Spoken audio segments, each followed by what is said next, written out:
So some general recommendations. First and foremost, be flexible. Be flexible in every area, not just instruction and assessment, but be flexible within the classroom. If you watch the video above, you saw when that child was wired and it was obvious what the teacher was saying and what was actually going on were two different things. There's an issue. Students with disabilities will sometimes test your patience. Just be flexible. Some days they're just not going to have a good day. 2, seek new technologies that can facilitate students' learning and performance. You'll find that students respond so much better to technology, especially students who have disabilities. So make sure that you are locating technologies and working with your special ed teacher to get them in or get the technologies brought to the classroom, whichever the case may be. Number 3, unless there are reasons to do otherwise, hold the same expectation for students with disabilities as for other students.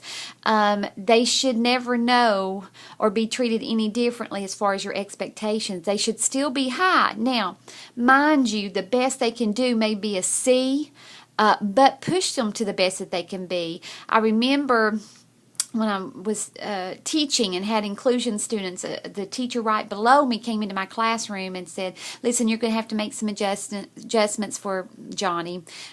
He doesn't get it. He's kind of slow about getting stuff. So what I've been doing with the spelling test is I tape the spelling list of words to his desk, and then when I say the words, he just has to copy them over. Really? I don't think that's holding high enough expectations for students.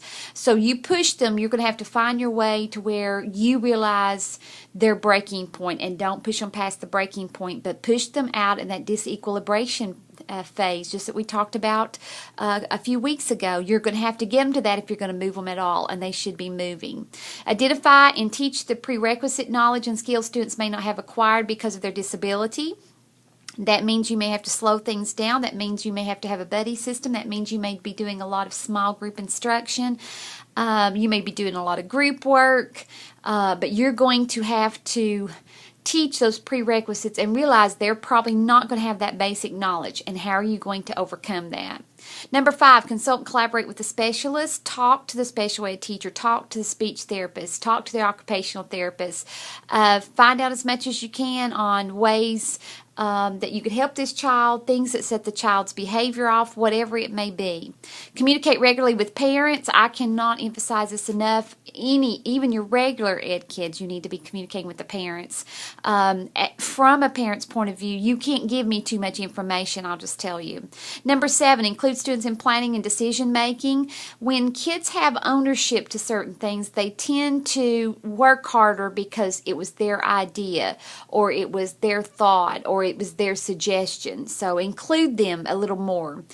Keep your eyes open for students who may qualify for special services, because if we wait too late, remember, if a student's not reading on grade level by 3rd grade, they may never read on grade level.